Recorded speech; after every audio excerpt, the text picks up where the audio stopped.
Cek 1 juta, cek 1. A'udzu billahi minasyaitonir rajim. Bismillahirrahmanirrahim. Assalamualaikum warahmatullahi wabarakatuh.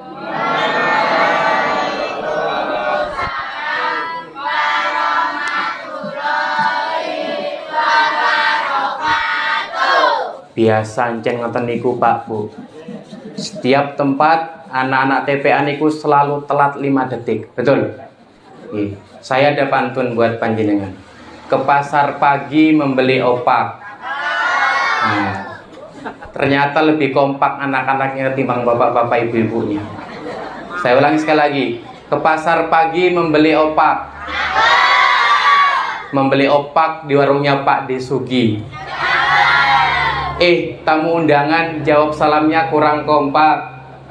Yuk kita ulangi sekali lagi. Assalamualaikum warahmatullahi wabarakatuh.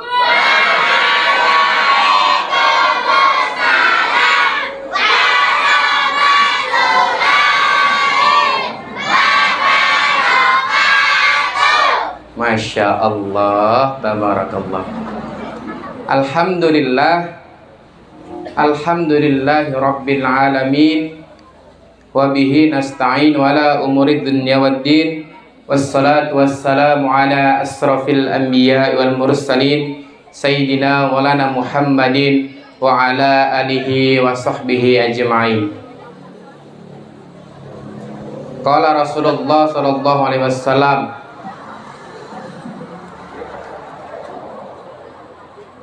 innal hamdalillah nahmaduhu wa nasta'inuhu wa nastaghfiruhu wa na'udzu billahi min shururi anfusina wa min sayyiati a'malina. May yahdihillahu fala mudhillalah wa may yudlilhu fala hadiyalah. Asyhadu an la ilaha illallah wahdahu la syarikalah wa asyhadu anna Muhammadan abduhu wa rasuluh.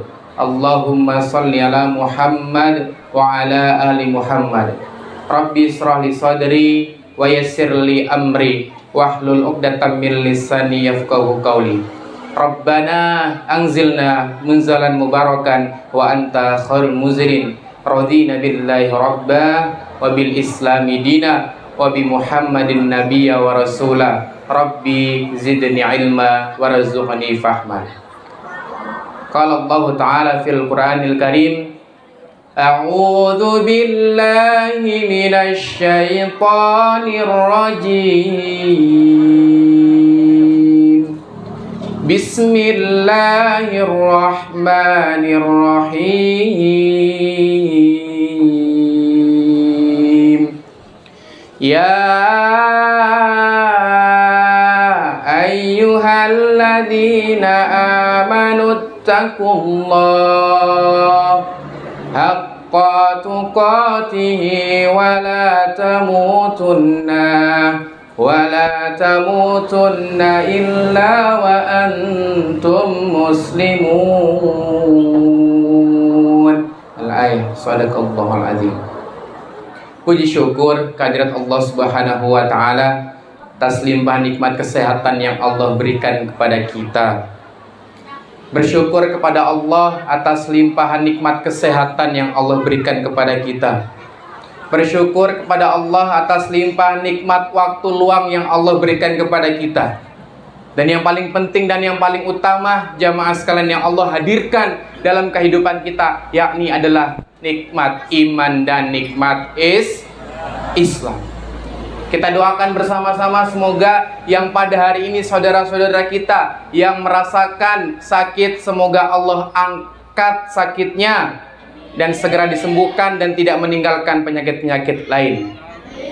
Kita doakan juga saudara-saudara kita yang mungkin di sekitaran kita yang sedang terhimpit atau dalam kesusahan dalam kehidupan, kita doakan bersama semoga hidupnya bisa dimudahkan hajat-hajatnya oleh Allah Subhanahu wa ta'ala. Bentuk rasa syukur kita, jamaah sekalian, Bapak Ibu, adik-adik, perhatikan baik-baik. Bentuk rasa syukur kita kepada Allah Subhanahu wa ta'ala yang pertama adalah dengan mengucapkan Alhamdulillahi Rabbil Alamin. Dan yang kedua kalinya, bentuk rasa syukur kita kepada Allah Subhanahu wa taala yaitu adalah memaksimalkan potensi yang kita miliki, jemaah. Apa yang kita miliki? Pemikiran kita, kesehatan kita, harta kita untuk bagaimana bisa beramal soleh di jalan Allah Subhanahu wa taala. Ketika ada orang yang mengatakan, saya sudah bersyukur Ustadz, tapi dia tidak menggunakan pemikirannya, dia tidak menggunakan kekuatan tenaganya, dan dia tidak menggunakan hartanya untuk beramal soleh di jalan Allah, maka dia tidak dikatakan orang yang bersyukur. Telah dijelaskan, a'udzu billahi minasyaitonir rajim. La in syakartum la azidannakum wala in kafartum inna adzabi lasyadid. Yang artinya apa? La in syakartum, apabila kamu bersyukur, la azidannakum, maka akan kutambahkan nikmat. Wala in kafartum, tapi apabila dia kufur atas nikmatku, apa kata Allah?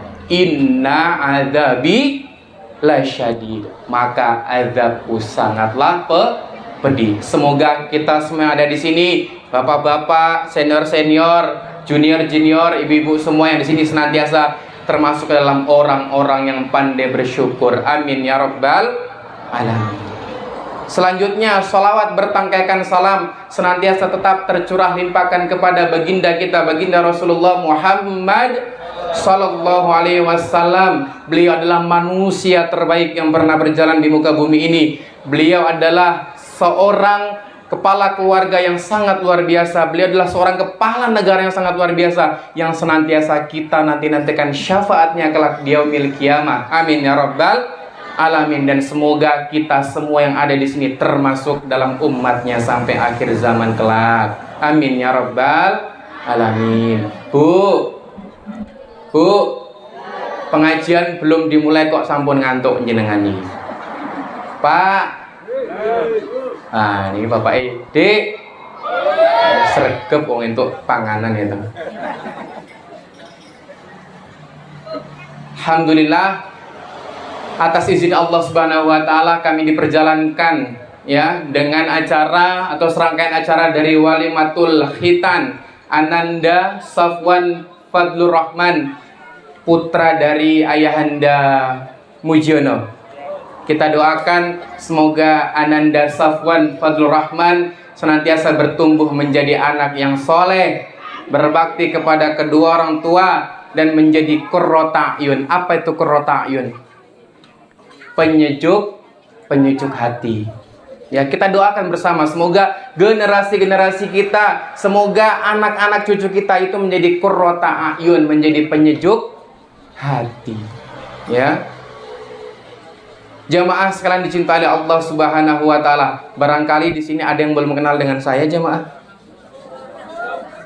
Belum nggih? Iya, mergone ra kondang Ustaz. Ya. Nek saya muncul di TV mungkin jenengan bisa paham, tapi saya tidak pernah muncul di TV. Baik, perkenalkan jamaah sekalian dicintai Allah Subhanahu wa taala. Perkenalkan, nama saya Bayu Irawan Saputra. Siapa nama saya? Bayu Irawan Saputra. Biasanya kalau di masjid-masjid itu diundangnya Buya Bayu. Buya itu bapak, Bayu itu nama saya. Ngapunten, kula asline bukan dari asli Jawa. Kula asline dari Makassar. Pundi Makassar, Pak, Bu? Sulawesi Selatan. Saya bertumbuh dan lahir di daerah Sulawesi, tapi saya tetap memegang erat budaya Jawa. Jadi ngapunten, kalau mboten saged basa Jawi nggih, Pak, Bu, Dik. Kalau mboten saged basa Jawi. Jadi nanti kalau ada kalimat-kalimat saya yang bercampur, ya ndak apa-apa nggih. Insyaallah jenengan bisa memahami. Baik, jamaah sekalian dicintai Allah Subhanahu wa taala. Bapak Mujiono beberapa hari yang lalu sudah melaksanakan sunatan khitanan Ananda Safwan. Tapi pernah nggak Anda itu berpikir apa sih itu sunatan? Kenapa kok sih sebenarnya itu ada sunatan? Dan gimana sih sejarahnya? Jenengan pernah nggak berpikir seperti itu? Jenengan berapa tahun Pak? Saniki Pak usianya Pak? Di rata-rata mawon 17 tahun yang lalu.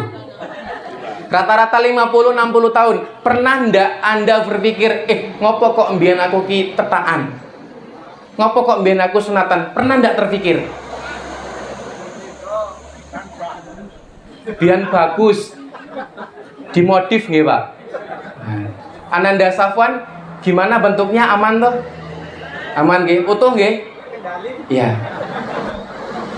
Itulah bentuk aslinya punya Muna saat ini, ya. Baik, pada malam hari ini saya akan sedikit mengupas atau menyampaikan sharing-sharing kepada jenengan, bukan bermaksud menggurui jamaah sekalian nggih, Bapak Ibu yang saya cintai dan saya banggakan, bukan bermaksud menggurui, tapi hanya sekedar sharing-sharing saja apa yang saya dapatkan, apa yang saya miliki akan saya bagikan ke panjenengan. Akan saya sampaikan sedikit tentang sejarah adanya khitan dan juga nanti lebih bagaimana kita akan membahas masalah pendidikan anak kita di usia akil balik. Karena identik orang kalau anak-anak itu sunatan identik dengan balik. Tapi banyak orang yang lalai, banyak orang tua yang lalai bagaimana bisa belajar bagaimana mendidik anaknya untuk menjadi anak yang soleh dan soleha. Betul enggak? Yang penting kowe wis tetak, wis sunat, wis gari mikirin kopi rabine, betul. Tapi tidak berpikir bagaimana cara ke depannya. Oh, kamu nanti bertumbuh menjadi anak yang soleh, nanti menjadi pengurus masjid, oh nanti ikut komunitas ini. Tidak pernah tersampaikan seperti itu, betul. Nah, pada malam hari ini jamaah, tidak mengurangi rasa hormat saya ke panjenengan, saya akan berbagi hal itu kepada panjenengan. Karena di Kulon Progo saya juga mengamati selaku pemerhati remaja. Banyak sekali usia-usia yang belum akil balik tapi sudah balik pemikirannya. Belum 17 plus, belum 18 plus, tapi tontonannya, sikapnya, pakaianannya sudah 18 plus. Mantap tuh, sing nyinom. Ya. Baik. Saya akan masuk ke materi hitam terlebih dahulu jemaah. Kalau ada yang ngantuk, silakan keluar dari sini, ambil air wudhu. Karena setan sangat benci dengan orang-orang yang bermajelis ilmu. Makanya selalu digoda, ege endang turu wae, ustate ra cetha. Nggih, Mbak. Nggih. Encen ra cetha iki. Silakan berwudu dulu. Insya Allah kalau Anda berwudu nanti insya Allah akan lebih cemerlang lagi. Baik. Berkaitan dengan khitan itu bahasa Arab jamaah. Kalau di bahasa Indonesia adalah sunat. Ya. Kalau setiap perilaku yang sering dilakukan ditambah an. Tahlil, tahlilan. Yasin, yasinan. Sunat, sunatan. Kalau khitan, khitanan. Khitan itu berasal dari bahasa Arab jamaah. Bapak Ibu, adik perhatikan baik-baik. Berasal dari bahasa Arab, yaitulah khotnun atau khotanun, yang artinya apa? Membelah bagian depan. Kemarin dibelah enggak di bagian depannya? Atau mungkin dimodif bentuk kerucut mungkin?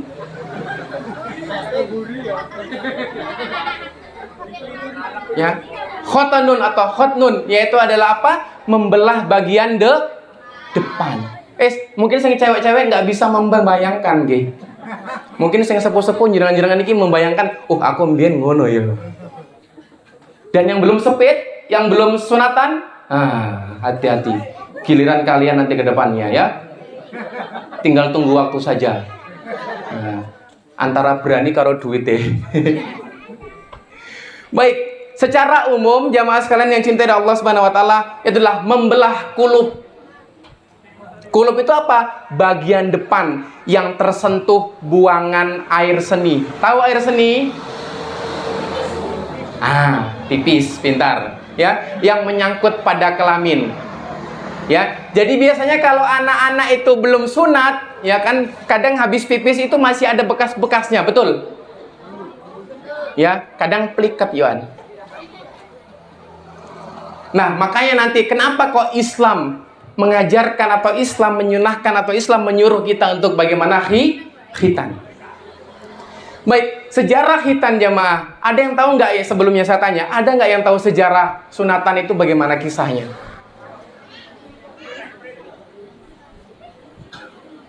Nggak ada. Jenengan berapa tahun sunat?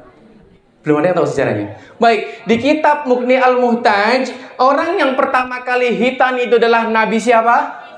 Nabi Ibrahim alaihissalam. Ada riwayat mengatakan sunatnya itu menggunakan kapak. Tahu kapak? Pak, jenengan usianya pinten? Biyen niku ngagem napa? Kampak. Waduh. Niki koyo jagal. Bentar lagi kurban. Wah, jedek ngono niku. Ada juga yang pakai bambu runcing, bambu mboten? Ada. Mpun riyen ngoten niku. Nah, zaman sekarang itu sudah menggunakan apa? Laser.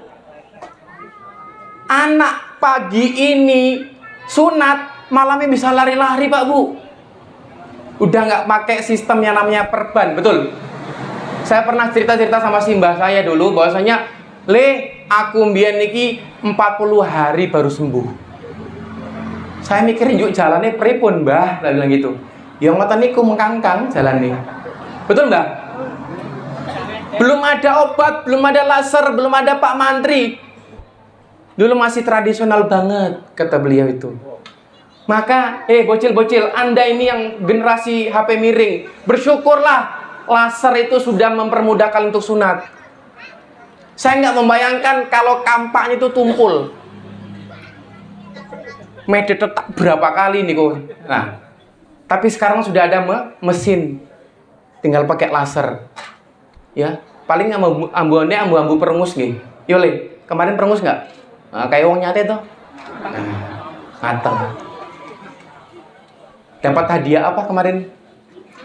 Uang. Biasanya kalau ada beberapa tempat khitanan itu, dia menyediakan hadiah. Mau milih hadiah bola, hadiah tas, atau hadiah apa gitu. Ada enggak? Oh, berarti kurang modern gitu. Jadi manusia pertama yang dikhitan yaitu adalah Nabi Ibrahim alaihissalam. Dan kenapa kok Islam mengajarkan yang namanya khitan? Baik jemaah sekalian dicintai Allah Subhanahu wa taala. Dan hukum khitan, para ulama mazhab-mazhab itu berpendapat bahwasanya sepakat hukumnya adalah wajib. Tapi ada beberapa juga pendapat yang mengatakan itu tidak wajib atau sunnah. Tapi mayoritas itu mengatakan wajib.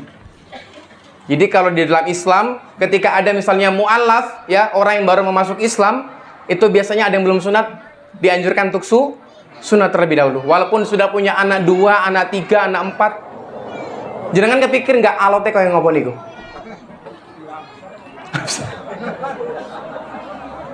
Ya. Dan juga di hadis riwayat Bukhari telah dijelaskan Rasulullah SAW bersabda, Nabi Ibrahim alaihissalam melakukan khitan pada usia 80 tahun.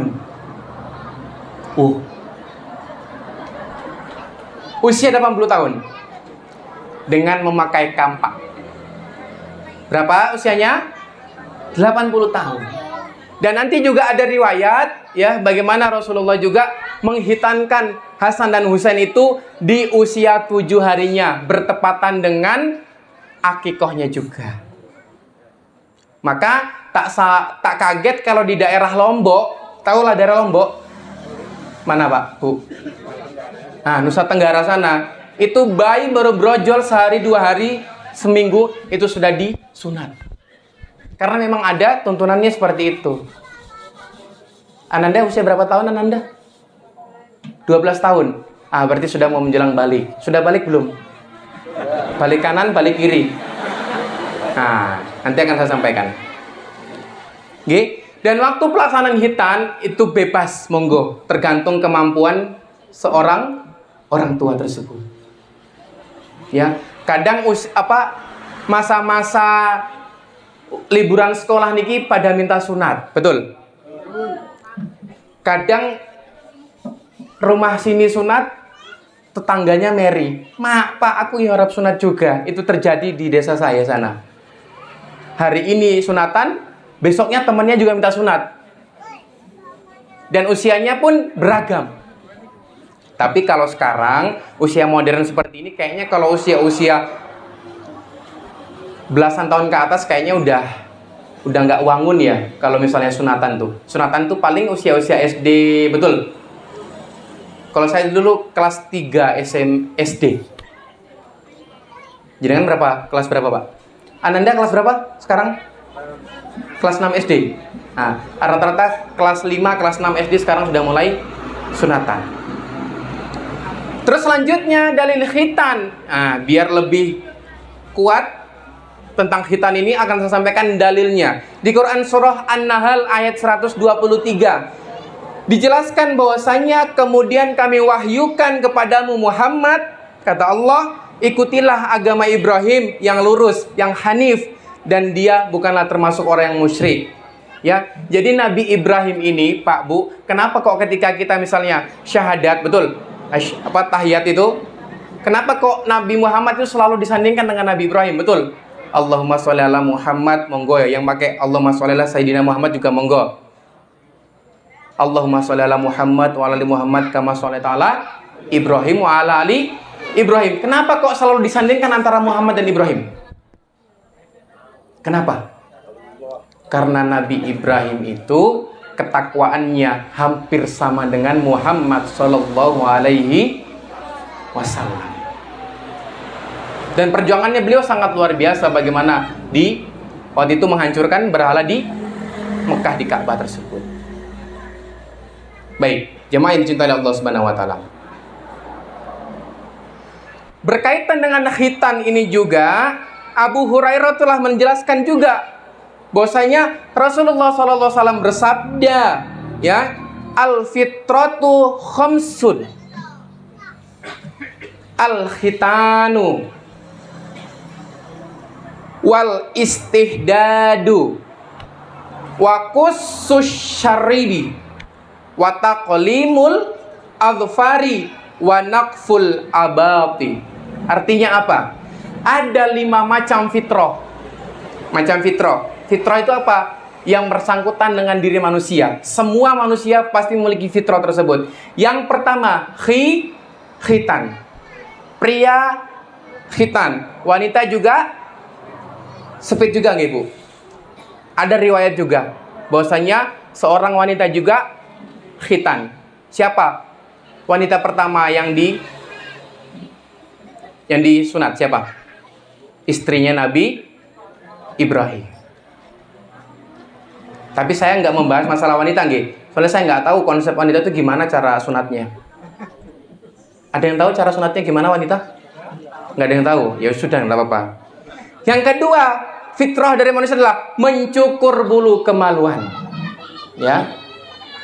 Yang ketiga adalah memotong kumis. Yang keempat, memotong kuku. Dan yang kelima adalah mencabut bulu ketiak.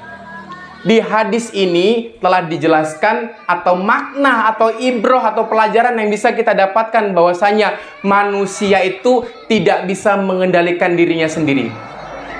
Ulangi sekali lagi, bahwasanya apa? Manusia tidak bisa mengendalikan dirinya sendiri. Apa buktinya?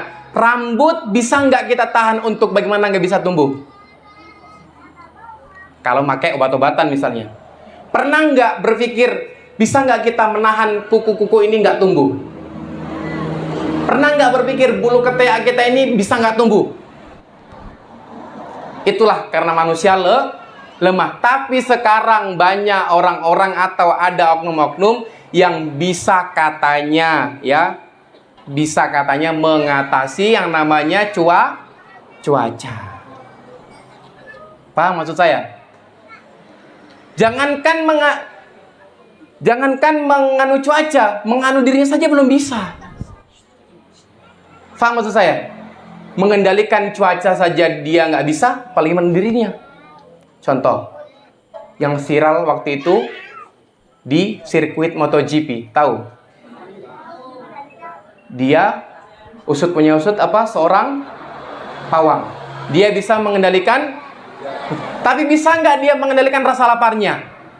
Nggak bisa, karena itu fitrahnya manusia. Hajatul udawiyah namanya, kebutuhan jasmani. Rasa lapar, rasa haus, itu dimiliki seorang manusia. Maka manusia itu sangat lemah. Apa yang kita sombongkan di dunia ini. Kita sendiri pun nggak bisa mengendalikan dirinya kita sendiri. Termasuk tadi khitan tersebut. Nggak mungkin kan ujuk-ujuk manjek kaki bentuknya langsung seperti itu, kan nggak mungkin. Harus ada proses terlebih dahulu, betul? Betul. Jamaah yang dicintai Allah Subhanahu wa taala, kita masuk ke manfaatnya. Nah, biasanya kan orang kalau melakukan sesuatu itu mencari yang namanya manfaat, ya. Orang misalnya bekerja mencari manfaat apa? Biar dapat upah. Ya, orang hadir ke pengajian, berangkat niatnya mencari apa? Snack, kata niku. Mencari ilmu dan segala macamnya. Nah, manfaat dari khitan yang pertama adalah bisa menyusutkan efek peradangan saluran urin. Ya. Jadi setiap orang yang khitan insya Allah sehat kelaminnya. Makanya Islam itu sangat menganjurkan atau mewajibkan bahkan untuk sunat. Karena inilah bagian dari bab toharohnya seorang muslim, bagian bersuci, mensucikan diri. Yang selanjutnya bisa menghindarkan diri dari najis. Ya. Kalau ananda-ananda kita saat ini yang belum sunat, mungkin ketika mereka pipis masih ada sisa-sisa air seninya, betul? Tapi kalau panjenengan mungkin sudah bentuknya sudah dimodifikasi. Setelah sunat mungkin sudah disiram pakai air, sudah insya Allah sudah bersih nggih. Nah itu. Ujung-ujungnya itu biasanya ada sisa-sisa yang itu bisa menimbulkan hadas tersebut. Yang selanjutnya, yang ketiga apa manfaatnya? Bisa membuat kelamin itu menjadi bersih. Nggih. Le, besok kalau sudah kering dicuci ya. Cuci. Ning aja tok balik ke meneh. Mesake bapakmu loh. Ya, selanjutnya tujuan dari khitan yang pertama adalah agar badan menjadi suci. Islam itu mengajarkan kita untuk suci. Bahkan mau tidur pun kita disunahkan untuk berwudu, apalagi sholat, apalagi mengaji. Ada nggak di sini yang tadi berangkat berwudu dulu? Tahu nggak kenapa Bilal bin Rabah itu trompak sandal itu sudah sampai terdengar di surga? Tahu nggak apa amalannya? Karena beliau Bilal bin Rabah lah menjaga wudu. Dan Allah cinta amalan yang sedikit demi sedikit tapi istiqomah. Allah sangat mencintai itu. Anda bersedekah 10 juta sekali, bagus. Tapi alangkah bagusnya 10 juta per bulan. Nah, itu yang Allah cintai. Ya, selanjutnya jamaah yang dicintai Allah SWT. Tujuan dari khitan selanjutnya adalah apa? Mengikuti sunnah dari Rasulullah Muhammad SAW, karena beliau juga menghitankan Hasan dan Husain. Yang selanjutnya mengikuti dari sunnah Nabi Ibrahim alaihissalam. Maka Pak Mujiono, setiap apapun yang Anda lakukan selalu niatkan karena atas ridho Allah Subhanahu wa ta'ala dan atas sunnah dari Rasulullah Muhammad sallallahu alaihi wasallam. Karena amal soleh itu hanya 2 Pak syaratnya. Ada berapa syaratnya? Hanya ada 2. Yang pertama niatnya benar, dan yang kedua caranya benar. Apapun aktivitas Anda, Le, Bu, Pak, Mbah, apapun aktivitas Anda, ketika niatnya benar dan caranya benar, insya Allah itu termasuk ke dalam amal soleh, dan itu bernilai ibadah di mata Allah Subhanahu wa ta'ala. Jadi Islam itu tidak hanya sekedar sholat, tidak hanya sekedar zakat, puasa, enggak. Islam itu ad-din, menyeluruh 3 dimensi kehidupan. Ada berapa Pak? 3 dimensi kehidupan. Yang pertama, hubungan kita sama Allah biasanya disebut hablum minallah. Tentang akidah kita, keimanan kita, percaya nggak sama Allah nih? Percaya nggak sama Al-Quran? Percaya nggak sama Rasulullah? Yang kedua, dimensi kehidupan kita adalah hablum binafsi. Apa? Hablum binafsi, hubungan kita dengan diri kita sendiri. Tata cara makan, sopo di sini yang makan pakai tangan kiri, siapa yang di sini makan masih berdiri. Ya. Sunnahnya memakai tangan kanan. Bahkan saya sedikit cerita, ada seorang santriwati, ya, dia memiliki hafalan kurang lebih 6 juz. 30 juz, ding. 30 juz. Dia memurojaah Al-Qur'an setiap harinya itu 6 kali. Tapi suatu ketika dia pernah kesurupan. Apa? Kesurupan. Mana mungkin seorang santriwati ini yang menghafal Quran, yang hafidho kok bisa kesurupan? Kalau secara logika kan nggak masuk, betul? Tapi setelah diwawancarai, setelah diinterogasi, hei jin yang ada di dalam tubuh wanita ini, ngapain kamu bisa masuk ke sini? Bagaimana caranya? Padahal anak ini hafizho, anak ini penghafal Quran. Di dalam dirinya ada Al-Quran, dalam pemikirannya ada Al-Quran. Kenapa kau bisa masuk ke sini? Aku masuk ke dalam diri anak ini ketika dia makan pakai tangan kiri. Ayo, bahaya toh. Seorang hafizho, hafal Quran, setiap harinya membaca kalam-kalam Allah, tapi bisa kerasukan setan gara-gara apa? Memakan sebuah makanan menggunakan tangan kiri. Setan pinter. Ayo. Mulai saiki makannya pakai tangan kanan. Hablum binafsi, hubungan kita dengan diri kita sendiri. Yang selanjutnya adalah hablum minanas, hubungan kita dengan orang lain, dengan manusia. Sistem pergaulan kita saat ini bagaimana, Pak Bu? Anak-anak kita lihat saat ini. Ya, pacaran, tawuran, minum-minuman, dan segala macamnya. Nanti akan saya bahas tentang pendidikan Islam. Dan selanjutnya jemaah salat kalian yang dicintai oleh Allah Subhanahu wa taala. Setelah khitan saya akan masuk ke materi tentang 4 fase pendidikan di era kenabian. Pak, Bu, saya menyampaikan hal ini karena apa? Jenengan semua ini adalah orang-orang tua yang memiliki anak, yang memiliki cucu, betul? Banyak sekarang orang tua yang lalai bagaimana bisa mendidik anaknya untuk menjadi anak yang soleh, bertumbuh menjadi anak-anak yang islami. Pokoknya orientasinya selalu dunia. Pokoknya kamu sekolah, kamu pintar, nanti lulus dari sekolah, kamu cari kerja, kamu dapat uang, kamu bisa hidup mewah, hidup indah, hidup nyaman. Setelah itu kamu nikah, punya anak, begitu terus selanjutnya. Dunia orientasinya. Tapi pernah nggak terpikir, kamu nanti akan meninggal loh. Pernah nggak terpikir seperti itu? Apa sanggup menggolek mati, Aiki sanguku. Matur nuwun. Niki Mas siapa namanya? Mas Nugroho. Mas siapa? Mas Bambang. Masih jomblo semua? Ya, kita doakan semoga kelak istri-istrinya mereka itu istri-istri yang soleh dan soleha. Soleha maksud saya. Amin ya rabbal alamin. Kita lanjut.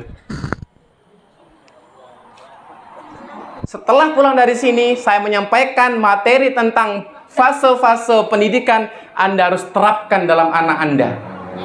Siap? Siap, Mbah? Karena apa? Anda sudah sholat, Anda sudah zakat, udah umroh, udah haji, tapi anak Anda berpacaran di luar sana dengan yang bukan mahram, habis amalan jenengan. Makanya jangan soleh-soleh sendiri, Pak. Ajak lingkungan kita untuk bagaimana bisa soleh-soleh bareng. Karena surga sangat-sangat luas. Ayolah, ku anfusakum wa ahlikum. Jagalah diri kalian dan keluarga kalian itu dari bahaya api neraka. Nyaman sudah sholat, nyaman sudah zakat, nyaman sudah puasa, tapi anak Anda terbengkalai 0. Baik. Yang pertama, fase pendidikan di era kenabian. Yang pertama adalah fase tufulah.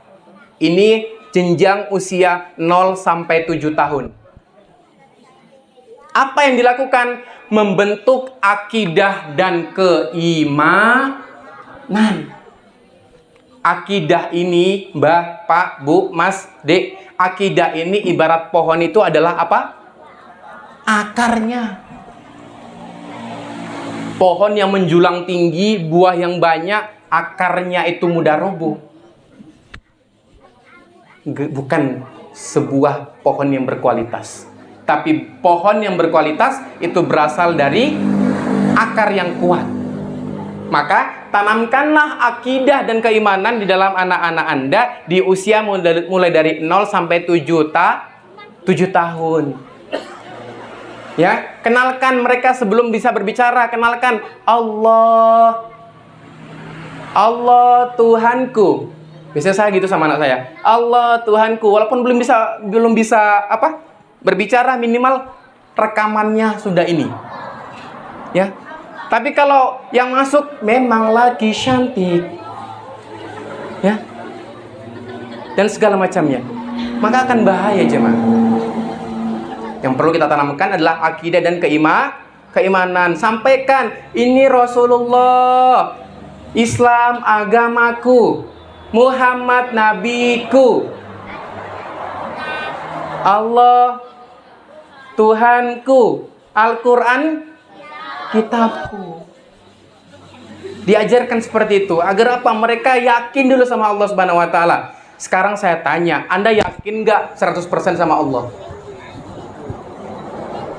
Yakin? Yakin Allah dari mana, Pak, Bu? Dari Al-Quran. Tahu Al-Quran dari mana? Dari Allah. Nah, banyak sekarang umat muslim yang dia berislam itu secara ikut-ikutan. Imamah, kenapa kamu sholat? Kata ustadku begini loh. Kenapa kamu berpuasa? Ya kata ustadku begini loh. Enggak, kita berislam itu melalui proses berpikir. Coba saya tanya, kalau misalnya Anda terlahir menjadi seorang bukan Islam, bagaimana sikap Anda ke depannya? Ayo. Banyak sekarang anak-anak saya tanya, usia remaja, SMP, SMA, Le, kenapa kamu Islam? Oh, bapak saya Islam. Kalau saya tanya, lah kalau bapakmu non-Islam? Hambuh mas nego. Maka ayolah bersama-sama kita menggali Islam lagi lebih dalam. Dengan apa? Sering-seringlah berangkat untuk pengajian. Karena bermajelis ilmu itu mengecas iman kita, menambah wawasan kita tentang Islam. Anda jangan merasa nyaman dengan keawaman Anda. Jangan merasa nyaman dengan ketidaktahuan Anda. Oh, aku ora ngerti apa-apa wis. Engko aku ora disap. Justru Anda tidak tahu apa-apa, itulah nanti akan dimintai jawaban. Anda sehat, kenapa kok nggak ngaji? Anda kuat kok berangkat ke masjid, tapi kenapa kok nggak berangkat ke masjid? Dan segala macamnya. Ya, maka di fase kenabian yang pertama disampaikan itu adalah akidah dan keimanan di usia berapa? 0 sampai 7 tahun. Ya. Ini nanti Pak Mujiono dan bapak-bapak lainnya menjadi PR kita bersama. Ini juga termasuk saya juga menjadi PR untuk bagaimana kita bisa mendidik anak-anak kita mulai dari sekarang menjadi anak-anak yang Rabbani dan Qur'ani. Selanjutnya di fase kedua adalah tamyiz. Apa tamyiz? Itu adalah range usia dari 7 sampai 10 tahun. Ya. Ini anak diajak untuk belajar, metodenya dengan mengajak anak-anak itu ke ruang publik dan bermasyarakat. Saya dulu usia SD seperti ini, Pak. Sudah diajak sama bapak saya ikut rapat di masjid. Sudah ikut bapak saya untuk bagaimana bisa melihat ruang lingkup di dunia ini. Misalnya tadabbur alam. Jenengan kalau misalnya mau refreshing, niatkan bukan hanya mencari meluapkan kepenatan, tidak, tapi untuk tadabbur alam, untuk melihat keagungan Allah Subhanahu wa taala. Oh, Masya Allah, itu gunung bagus sekali ya. Itu gunung ciptaan Allah, Le, itu awan bagus banget, itu ciptaannya Allah, Nduk. Disampaikan seperti itu. Tadabbur alam. Diajak untuk bagaimana bisa berinteraksi, bertafaul ma'al ummah dengan masyarakat. Ya, karena dengan itulah insya Allah anak-anak kita akan terbentuk mentalnya. Dulu usia SD kelas 3, kelas 4, ya, saya sudah dipaksa oleh bapak saya untuk naik ke atas mimbar seperti ini untuk ceramah. Entah apa yang saya sampaikan, pokoknya naik dulu. Dan disitulah celana saya basah semua. Tahu basah? Grogi pak, bu. Nggak tahu apa-apa, mau ngomong apa. Semua bapak-bapak, ibu-ibu yang saya lihat, ya cuma gemeter. Akhirnya apa? Ya udah los, basahlah celana saya. Tapi dari situlah saya ingat, oh ternyata mental yang besar itu berawal dari kepaksaan. Maka anak-anak Anda ini kedepannya ayo diajak untuk potensinya apa sih? Ya, selanjutnya di fase pendidikan kenabian yang ketiga adalah murahaqah. Ini usia range 13 sampai 14. Usia-usia SD mau menjelang SMP. Ya, usia-usia remaja. Masa transisi ya dari anak-anak ke remaja. Biasanya masa-masa transisi ini masa-masa sedang labil-labilnya. Masa sedang asyik-asiknya romantisme. Sedang asyik-asiknya bermain Mobile Legend. Sedang asik-asiknya bermain TikTok, betul. Hampir setiap anak saat ini saya lihat semua megangnya cek aplikasi anak Anda, pasti ada Mobile Legend dan pasti ada TikToknya.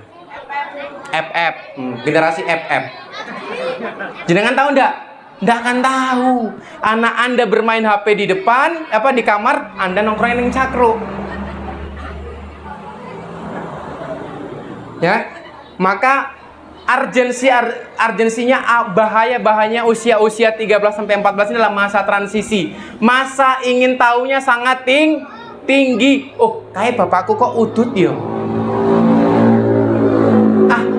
Aku penasaran, bolehlah sekali dua kali nyicipin enggak apa-apa. Mas, Mbak kayak kok yang-yangan motoran nih kayak enak deh. Kapan-kapan aku tak pacaran wae lah. Nah, itu masa transisi perpindahan dari anak-anak ke remaja, bahaya sekali. Maka nggak kaget, nggak sangka kalau usia SMP itu sudah kecelakaan duluan. Paham maksud saya? Married by accident bahasa Inggrisnya, atau bahasa lainnya adalah hamil di luar nih. Usia SMP pak, jenengan usia SMP dulu ngapain coba? Angon wedus, angon sapi, betul? Sekarang pulang sekolah apa yang dipegang? Nanti akan saya sampaikan kenapa kok bisa terjadi. Yang selanjutnya, yang fase terakhir yang keempat adalah fase syabab. Syabab itu bahasa Arabnya, bahasa Indonesia adalah anak muda. Ini range usia di atas 15 tahun. Ayo, siapa yang di sini 15 tahun? 15 tahun? Sisanya ada, 15 tahun ini sudah siap mandiri dan memilih cara hidupnya sendiri, tapi tetap dengan koridor Islam ya, dengan Al-Quran dan Sunnah, dan sudah menuju ke akhil balik atau mukallaf. Makanya saya sampaikan materi ini karena identik sunat itu dengan akhil balik. Nanti dirimu ya, kalau misalnya sudah menuju ke balik, jangan kaget kalau misalnya ada cairan yang keluar dari hidungmu. Ya, nek pipis rapopo. Ya, jangan kaget kalau suaramu sudah mulai memberat. Ya, jangan kaget lagi kalau sudah tumbuh rambut-rambut di situ gitu ya. Ini agak sensitif soalnya. Maka dari itu jamaah sekalian dicintai Allah Subhanahu wa taala, PR kita kalau masalah sunat, masalah pernikahan anak, itulah memang tanggung jawab yang itu harus dilaksanakan. Nah, tapi banyak orang-orang lupa saat ini bagaimana mendidik anak-anak kita. Semua selalu diserahkan.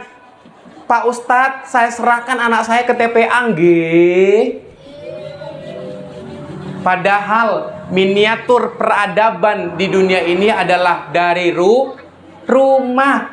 Guru TPA itu hanya menjadi mediator, hanya menjadi wasilah, hanya menjadi guru. Guru sebaik-baiknya guru di rumah adalah orang tua. Kalau bahasa Jawanya children see, children do. Nopo niku children see, children do. Kalau bahasa Inggrisnya children see, anak melihat, children do, anak melakukan. Nah, nggak kaget, nggak salah, nggak heran kalau anak-anak sekarang banyak yang merokok, banyak yang pacaran karena melihat orang-orang tuanya juga merokok.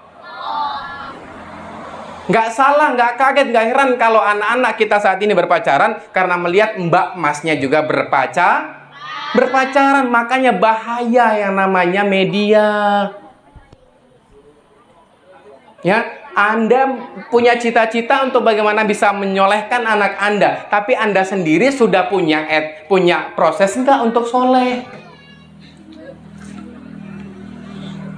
Ustadz, anak saya pingin saya jadikan seorang pembicara. Nah, usaha Anda apa? Karena yang kita fokusi adalah area yang kita kuasai. Ikhtiar kita. Apa?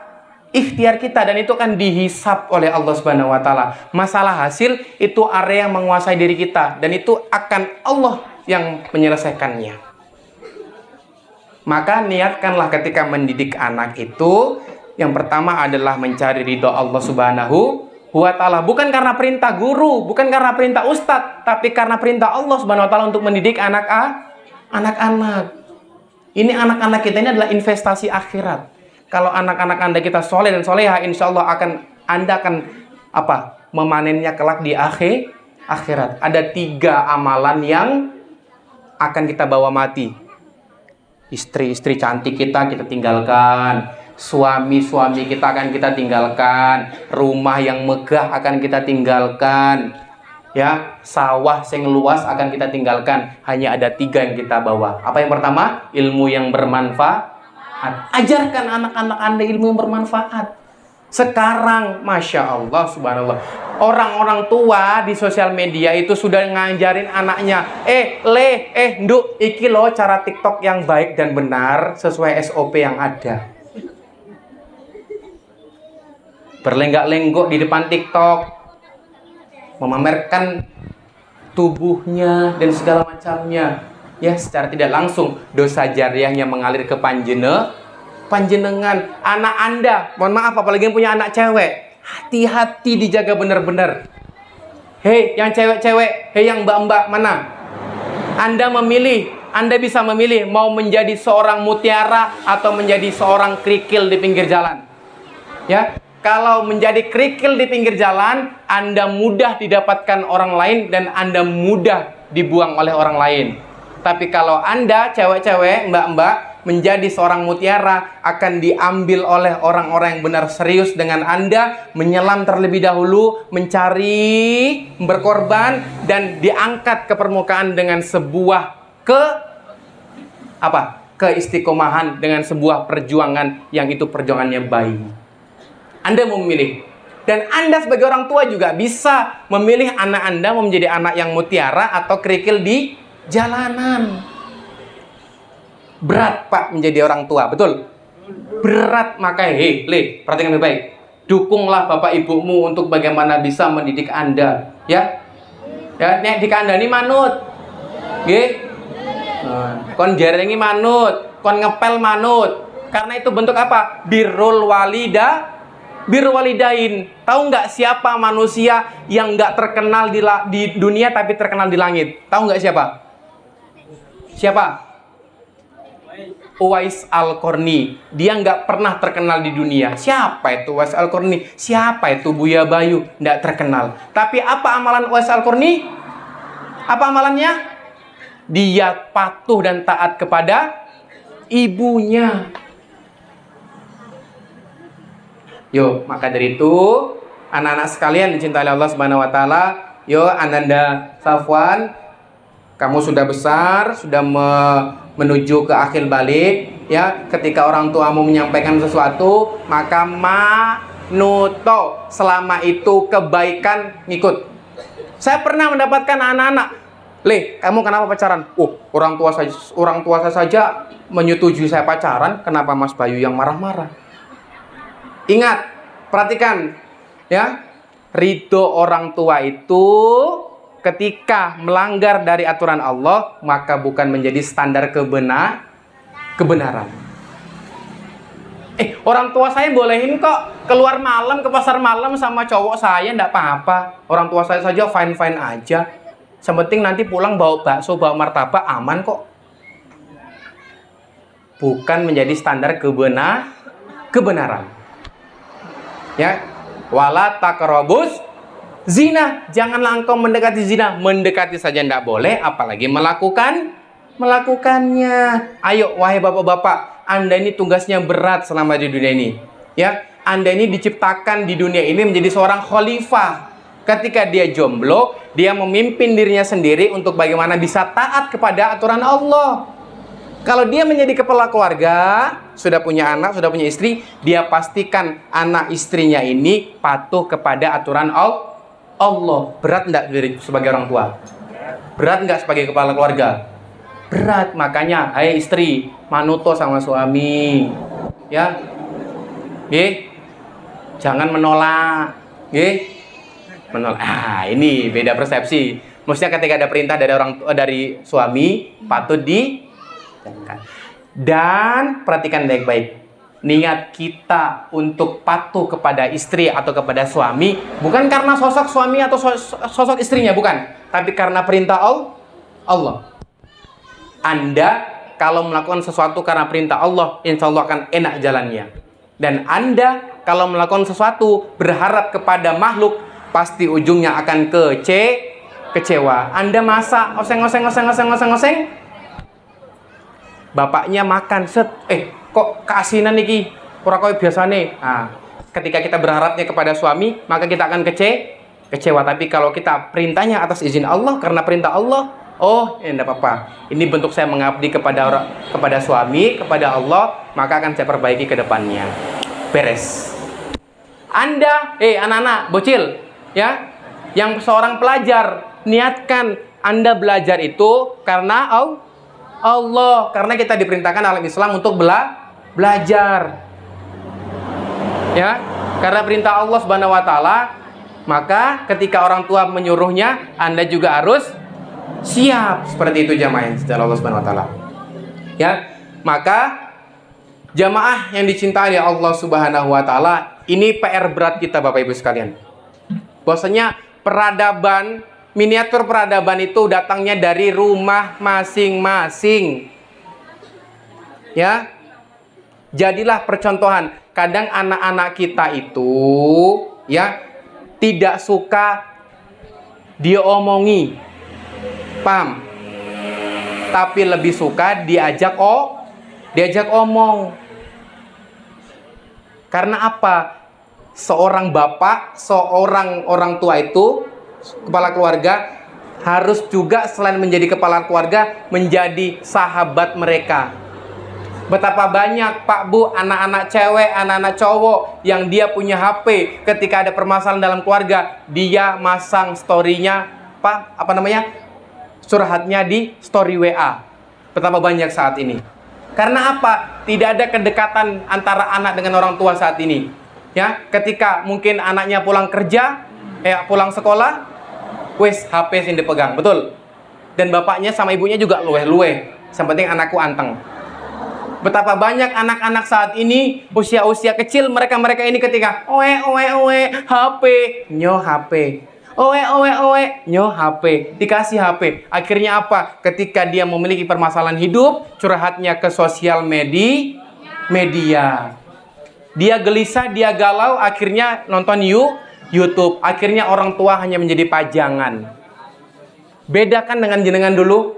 Jenengan ketika ada masalah sama anak, diobrolkan baik-baik, betul? Karena belum ada HP, belum ada gadget saat ini. Ya, setan gepeng itu Pak, Bu. Mana? Kalau saya sebutnya setan gepeng. Karena apa? Ini kalau nggak diarahkan lebih baik, maka akan menjadi bahaya anak-anak kita generasi saat ini. Ya, dan salah satu cara untuk bagaimana bisa mendidik anak-anak kita untuk agar bisa Islami adalah untuk kembali cinta terhadap masjid. Masjidnya megah Ustadz, takmirnya keren, Mana anak-anak mudanya? Tidak ada. Mana jamaahnya? Bu. Ya, maka saya memiliki gerakan cinta masjid untuk mengedukasi anak-anak remaja khususnya dan para takmir dan para jamaah untuk ayo kembalilah kita ke masjid. Eman-eman masjid sana itu sudah bagus, nggak ada jamaahnya. Masjid sana sudah bagus, kemana jamaahnya? Karena bisa jadi masjid saat ini belum menjadi tempat yang terbaik. Padahal masjid itu telah dijelaskan di Quran surah Al-Isra ayat pertama, barokna haula. Apa itu barokna haula? Memberkahi sekelilingnya. Ustadz, masjid-masjid saat ini kan udah banyak, tapi kok kenapa saya nggak ada dapat keberkahan? Anda sudah memberkahi masjid apa belum? Ketika Anda mau diberkahi hidupnya, ya maka jadilah dulu jamaah rutinnya di situ. Barulah insya Allah nanti akan diberkahi hidupnya. Karena masjid itu adalah baitullah. Bait itu terdiri dari dua kata, Pak, Bu. Baitullah itu terdiri dari dua kata, bait dan Allah. Bait adalah tempat kembali dan Allah adalah Tuhan kita, Allah kita. Maka sebaik-baik tempat kita kembali kepada Allah adalah masjid, bukan ke orang pintar. Ada yang mengaku saya tak orang pintar, woi. Berarti yang datang orang, saya tidak bilang itu jemaah. Ya, Sultan Muhammad Al-Fatih, penakluk kota Konstantinopel berkata, ketika kelak engkau tidak mendengar suara gelak tertawa anak-anak di masjid, ketika kelak engkau tidak melihat anak-anak berlarian di masjid, ketika kelak engkau tidak mendengarkan suara adzan anak-anak remaja di masjid, apa kata beliau? Maka keruntuhan generasimu akan sangat dekat. Cek masjid sekeliling Anda, apakah masih ada anak-anak berlarian di masjid? Apakah masih ada anak-anak yang adzan di masjid? Kalau belum ada, ayo segera rekonstruksi lagi pemikiran Anda tentang masjid. Ya, maka dari itu jemaah yang dicintai Allah Subhanahu wa taala, anak-anak kita ini sudah proses akhil balik. Ya, ketika mereka sudah balik itu apa? Ketika sudah mencapai baliknya, maka sudah dikenai apa? Hukuman. Maka berat, Pak, Bu, ketika anak Anda ke depannya, khususnya cowok, ketika tidak sholat di masjid berjamaah, maka sudah bisa dipukul.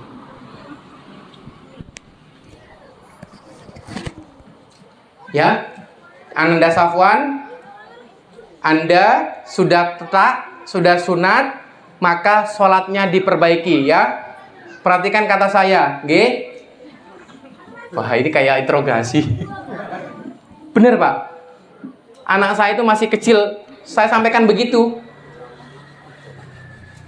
Ketika ayahmu, bundamu menyampaikan sesuatu, tatap mata bundamu sama ayahmu. Perhatikan baik-baik, dengarkan, pasang telinga. Terkadang anak-anak kita ketika dijelaskan, dinasihati, wes betrapo, HP lagi, betul. HP lagi. Ya, maka jadilah orang tua itu menjadi sahabat. Ketika mungkin anak-anak Anda kelihatannya agak lesu nih mukanya, diajak ngobrol, "Duk, kenapa tadi di sekolah lagi ada masalah ya?" Diajak ngobrol, insya Allah dengan pendekatan seperti itu, anak akan menjadi lebih terbuka, dan ketika ada permasalahan hidup, dia akan larinya ke orang tua. Nah, tapi permasalahannya sekarang orang tua juga udah main HP, Ustadz. Ya, boro-boro tilii HP nih, bojone wae ora ditilii. Ya, kadang gitu. Ayah itu sukanya main HP wae, nggak pernah mainin aku. Dan segala macamnya. Lagi-lagi HP. HP itu bisa menjadi pemersatu, bisa menjadi penghancur. HP itu mendekatkan yang jauh, menjauhkan yang dekat. Betul. Zaman sekarang kumpul nggak kumpul, yang penting makan. Beda zaman dulu, makan nggak makan, yang penting kumpul. Betul nggak? Betul. Dan HP pun saat ini sudah membuat interaksi masyarakat itu menjadi mulai renggang. Betul. Zaman dulu belum ada HP, masih ada kentongan, masih sering ketok-ketok, assalamualaikum gitu toh. Sekarang wis lewat WA wae. Nah, jimpitan, oke. Nah, nek zaman biyen kan tok, ayo menyang jimpitan dan segala macamnya. Sekarang udah lewat grup. Betul. Nah, inilah yang harus kita sikapi. Ya. Ini harus kita sikapi karena kemajuan zaman itu juga jangan sampai mengalahkan ketaatan kita kepada Allah Subhanahu wa ta'ala. HP yang kita miliki itu digunakan untuk live seperti ini. Untuk apa? Videonya dipotong-potong, nanti akan di-share ke semua jamaah untuk bisa apa? Minimal 1 menit akan tersadar dan segala macamnya. Anda memiliki HP, buka YouTube, setel kajian, mau Gus Baha, Gus Bayu, Gus Rikla, mau Ustadz Hanan Ataki, mau Ustadz siapa, monggo. Selama itu masih berlandaskan Al-Quran dan As-Sunnah, monggo diikuti. Ya, perhatikan anak-anak Anda saat ini. Coba cek pencarian YouTube-nya. Apa yang mereka cari?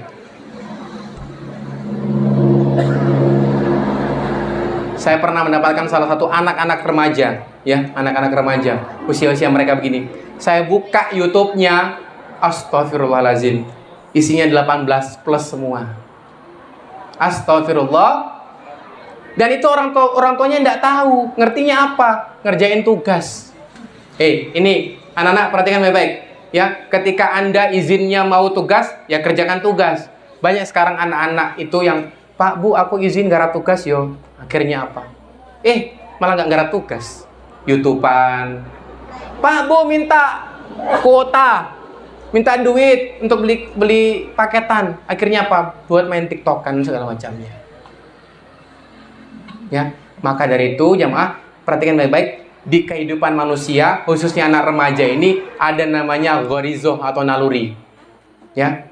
Ghorizatul baqo atau naluri eksistensi diri. Anak-anak saat ini tuh senang eksistensi dirinya itu terpublikasi.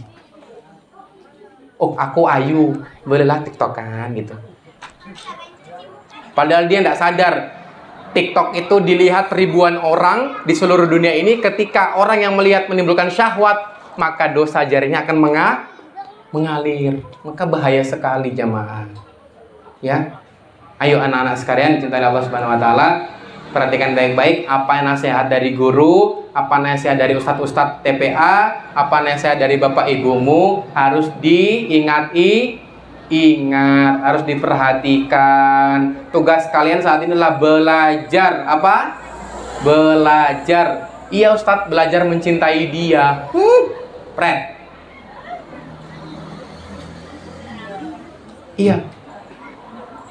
Bahkan anak-anak, astagfirullahaladzim, anak-anak usia saat ini kelas 2, kelas 3 itu udah sayang-sayangan coba. Di WA, Pak. Iya, serius. Ini saya bilang, ini tahu dari mana mereka ini? Orang tuanya nggak paham HP, ibunya nggak punya HP, tapi kok anak-anaknya kok bisa ini? Nah, itulah yang namanya lingkungan. Hati-hati Bu, Pak, cek lingkungan anak-anak kita. Terkadang kita udah mendidik anak-anak kita soleh-soleha, betul? Ya, saya tuh kadang sering menyetel murotal di rumah, ya kan, juz 30, biar apa? Pendengaran anak-anak itu ya ayat-ayat Al-Quran. Tapi ternyata ada sound lebih besar tetangga. Jeduk. Itu memang lagi manja, lagi pengen dimanja dan segala macamnya. Saya bilang, astagfirullah, ini rusak ini ya. Nah, maka untuk membangun kesadaran lingkungannya itu, maka faktor atau barometer kesuksesan untuk bagaimana bisa menyadarkan umatnya tersebut melalui masjid terlebih dahulu. Melalui apa? Masjid. Jam berapa nih Pak? 9:04 nih. Lanjut, masya Allah. Lanjut Pak Bu. Wah, ini kayak tablik akbar nih kalau Bu. Lanjut Pak Bu. Nah. Masya Allah. Nggak kerasa. Dan ada 14 ayat di dalam Al-Quran itu yang telah menjelaskan bahwasanya pendidikan itu terkait langsung dengan ayah. Karena ibu itu sudah biasa. Betul. Karena emang fitrahnya ibu sebagai pendidik Madrasatul Ula, sebagai pendidik anak pertama-tama. Nah, yang jarang itu ayah. Wes bu, sakarmu ae harap tok ngopok ke. Biasanya seperti itu toh. Pak, anakmu ketahuan ngerokok neng sekolahan. Bapak ngomong apa? Rapopo, is cah nom. Ada kurang lebih 14 ayat dalam Al-Quran itu menjelaskan bagaimana orang tua ayah itu mendidik anak-anaknya. Ya, paling banyak itu di kisahnya Ali Imran, keluarganya Imran. Dicek aja. Kurang lebih 14 ayat. Nah, di situ disinggung tentang bagaimana seorang ayah mendidik anak-anaknya. Ayah memang tidak selalu hadir di setiap saat, tapi ayah selalu hadir di waktu yang tepat. Apa? Ulangi sekali lagi kata saya. Ayah memang tidak selalu hadir di setiap saat, tapi ayah hadir di waktu yang tepat ketika anak butuh sesuatu. Bukan masalah duit tok ya. Ini masalah duit, ya Pak. Masalah permasalahan hidup, ayah saya mau ini nih, saya ini gitu, ini segala macamnya. Bahkan saya ketika mau menentukan sesuatu, saya harus calling dulu orang tua saya, harus calling dulu bapak saya. Maka ada keterkaitan dengan anak dan bapak tersebut. Misal nih, ya, ketika anak misalnya mau sunat, Pak, aku mau sunat. Nah, jadi ada kedekatan, tidak merasa canggung. Anak sekarang itu banyak yang canggung terhadap orang tuanya. Tapi sama orang lain, wah, adabnya nggak luar biasa sekali ya. Ya, maka dari itu jemaah sekalian dicintai Allah Subhanahu Wa Taala, anak itu terlahir fitrah atau suci. Maka ayahlah yang kemudian dia akan menjadi pengaruh kuat. Kepemimpinan, leadership, ya, mendidik mental itu semua dibangun oleh ayah. Maka ayolah, ar-rijalu qawwamuna 'alan nisa. Apa artinya? Rijal, seorang cowok itu akan menjadi apa? Qawwam, menjadi pemimpin, menjadi imam untuk nisa, untuk cewek-ceweknya. Pemimpin itu apa? Dicontoh, ya, dipatuhi. Maka ketika mau dicontoh, maka harus memberi contoh. Saya pernah mendapatkan anak-anak usia mereka, "Le, ngopo kowe ora tau ning masjid?" Wong bapak aku nek magrib wae nonton TV wae ning omah. Ibuku yo nonton ning omah, ngopo aku ning masjid, Mas? Children see, children do. Anak melihat, anak melakukan. Maka ayolah ketika Anda pengen dicontoh, memberilah contoh, karena semua akan dihisap oleh Allah Subhanahu Wa Taala. Oke, paham sampai sini? Kita fokus area yang kita kuasai, ikhtiar kita. Masalah hasil sudah serahkan kepada Allah Subhanahu Wa Taala. Tinggal kita mau milih fujuroha wa taqwaha, mau jalan yang fujur atau jalan yang takwa. Gitu jemaah. Ya. Maka dari itu jemaah sekalian dicintai Allah Subhanahu Wa Taala, cukup nggih Pak? Nah, nanti kita tutup dengan doa nggih. Muhasabah. Baik jemaah sekalian dicintai Allah Subhanahu Wa Taala, maka ilmu dan amal ini saling berkesinambungan. Ya, ilmu yang saya sampaikan walaupun nggak banyak, walaupun ngalor ngidul bahasanya, tapi ada sedikit ilmu, maka Anda harus mengamalkan. Karena ilmu dan amal ini ibarat tutup ini, Pak Bu, ya. Ini amal dan ini ilmu. Ketika ini saling berkaitan, maka insya Allah Anda akan menjadi pemilik masa depan, yaitu adalah surga. Ya, tapi ketika Anda berilmu tapi nggak beramal, nol. Sama juga Anda beramal tapi tanpa ilmu juga nol. Ayolah bersama-sama kita merasa kurang, merasa rendah hati di hadapan manusia dan merasa rendah diri di hadapan Allah Subhanahu wa Ta'ala. Semata-mata kita ini mencari ridha Allah Subhanahu wa Ta'ala. Kullu nafsin dha'iqatul maut. Setiap yang bernyawa ini pasti akan merasakan kematian. Orang kaya, orang miskin, raja-raja, rakyat biasa, Tuan rumah, semua akan mati. Yang ngomong, semua akan mati Pak Bu. Bukan nomor urut, tapi nomor cabut. Nggak mandang umur, nggak mandang usia, siapapun bisa dicabut sewaktu-waktu oleh Allah Subhanahu wa Ta'ala. Yang kita fokuskan bukan kita mati kapan, tapi kita mati dalam keadaan apa. Dan jumhur ulama mengatakan kita mati itu dalam keadaan sesuai dengan aktivitas yang kita lakukan. Kalau jenengan aktivitasnya beramal soleh, apapun itu, maka ketika berangkat kerja, berangkat kemanapun, niatkan itu ibadah, amal soleh. Caranya ada dua, apa? Niatnya benar, caranya benar. Insya Allah kita semua dari sini istiqomah sampai nanti husnul khotimah. Amin ya robbal alamin. Selanjutnya kita berdoa, nggih. Ya, matur nuwun Pak Mujiono, Ananda Safwan dan Ibu sinten Bu? Ya pokoknya Bu Mujiono nggih. Wis gampang ngoten niku. Siapa istrinya Pak? Istrinya Nabi Nuh siapa? Bu Nuh. Nah. Ya, Pak Mujiono, Bu Mujiono, Ananda Safwan, kita doakan keluarganya semoga hidupnya berkah berlimpah, dijadikan keluarganya sakinah mawaddah warahmah. Semoga dengan adanya hajat seperti ini Allah terima, mengalir pahalanya untuk kedua orang tua mereka dan bisa menjadi wasilah penebus dosa-dosa beliau ini di masa lampau. Amin ya robbal alamin. Dan kita berdoa bersama, kita tundukkan pandangan, kita angkat tangan kita seraya berdoa kepada Allah Subhanahu wa Ta'ala. Kita rendahkan diri kita, rendahkan ego kita, semata-mata kita hina di depan Allah Subhanahu wa Ta'ala. Adik-adik ikutin, diam, jangan ada yang ramai, kita berdoa terlebih dahulu. Ya, ada berdoa, punggung ditegakkan, tangan diangkat, mata dipejamkan. Baik. A'udzu billahi minasyaitonir rajim. Bismillahirrahmanirrahim. Alhamdulillahi rabbil alamin. Ar-Rahmanir-Rahim. Maliki yaumiddin. Iyyaka na'budu wa iyyaka nasta'in. Ihdinas siratal mustaqim. Siratal ladzina an'amta 'alaihim ghairil maghdubi 'alaihim waladdallin. Amin. Alhamdulillahi 'ala ni'matil iman. Alhamdulillahi 'ala ni'matil Islam. Alhamdulillahi 'ala ni'mati ukhuwah. Alhamdulillahi 'ala ni'mati hidayah.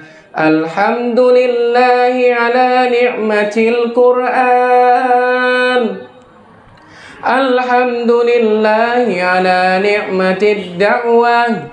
Alhamdulillahi 'ala ni'matil hijrah. Alhamdulillah. Hamdan syakirin, hamdan na'imin, hamdan yuafi wa yukafiru majiddah. Ya Rabbana lakal hamdu kama yanbaghi li jalali wajhikal karim wa 'azimi sultanik. Allahumma salli ala Muhammad wa ala ali Muhammad. Allahumma ighfir lil muslimina wal muslimat wal mu'minina wal mu'minat hal ahya'i minhum wal amwat. Innaka sami'un qaribun mujibu da'wat. Ya qatiyal hajat. Rabbana hab lana min azwajina wa dhurriyyatina qurrata a'yun waj'alna lil muttaqina imama.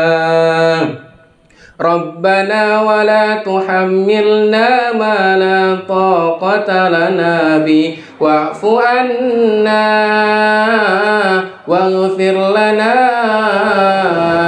وارحمنا أنت مولانا فانصرنا على القوم الكافرين رب هب لي من الصالحين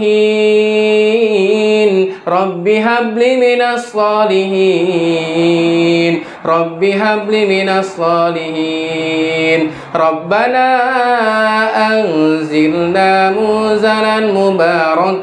منزلا مباركا وأنت خير المنزلين ربنا آتنا من لدنك رحمة وهيئ لنا من أمرنا رشدا رب اغفر لي ولوالدي وارحمهما كما ربياني صغيرا ربنا آتنا في الدنيا حسنة وفي الآخرة حسنة وقنا عذاب النار سبحان ربك رب العزة عما يصفون وسلام على المرسلين والحمد لله رب العالمين الفاتحة أعوذ بالله من الشيطان الرجيم بسم الله الرحمن الرحيم الحمد لله إياك نعبد وإياك نستعين اهدنا الصراط المستقيم صراط الذين أنعمت عليهم. Demikian jamaah sekalian yang dicintai Allah Subhanahu wa taala, ayahanda, ibunda, ananda sekalian yang dicintai Allah Subhanahu wa taala. Matur nuwun sangat, berkah selalu, jazakumullah khairan katsiran. Semoga apa yang kita niatkan bersama ini Allah berkahi hidup kita malam ini. Kita doakan semoga Ananda Safwan ini hidupnya berkah melimpah, Allah kabulkan hajat-hajatnya, tercapai cita-citanya, dan semoga kelak bertumbuh menjadi qurrata ayun, menjadi penyejuk hati keluarga-keluarganya. Amin ya rabbal alamin. Dan kita doakan juga semua ayahanda yang ada di sini, semoga bisa memimpin keluarganya ke depannya menjadi lebih baik lagi. Dan yang bunda-bunda, ibu-ibu yang ada di sini, kita doakan juga semoga bisa patuh dan taat kepada suami-suaminya. Dan adik-adik kita di sini, kita doakan semoga bisa menjadi generasi-generasi yang mencintai Al-Quran dan menjadi Rabbani. Amin ya Rabbal alamin. Mohon maaf ayahanda, ibunda, ananda sekalian, ketika ada sikap salah ucap yang kurang berkenan di hati panjenengan, saya mohon maaf yang sebesar-besarnya. Dimaafkan baik. Kurang lebihnya saya mohon maaf. Ketika ada kekurangan itu semata-mata dari saya. Jika ada kelebihannya nanti tolong dikembalikan ke saya. Biasanya kan gitu. Kalau ada kelebihan susu. Jika ada kelebihan tolong dikembalikan. Alhamdulillah, saya senang bertemu dengan semua ini. Jenengan insya Allah tamu-tamu hamba-hamba spesial dari Allah Subhanahu wa taala. Amin ya rabbal alamin. Semoga kita semua hidupnya berkah melimpah. Satu penutup dari saya, banyak orang sibuk memikirkan hidup yang baik tapi lupa bagaimana mati yang baik. Kita semua akan menuju ke akhirat, maka pilihlah hidup ini untuk bagaimana bisa menuju ke akhirat yang baik. Demikian jemaah sekalian, matur nuwun sangat. Mohon maaf lahir batin. Saya keluarga bersama tim, mohon maaf sebesar-besarnya. Usikum binafsi bitaqallah. Semoga kita semua bisa berkumpul lagi ya dalam agenda dan suasana yang lebih meriah, dalam agenda suasana yang insya Allah diberkahi oleh Allah Subhanahu wa taala. Demikian, wabillahi taufiq wal hidayah wa ridwan wal hidayah. Summa assalamualaikum warahmatullahi wabarakatuh.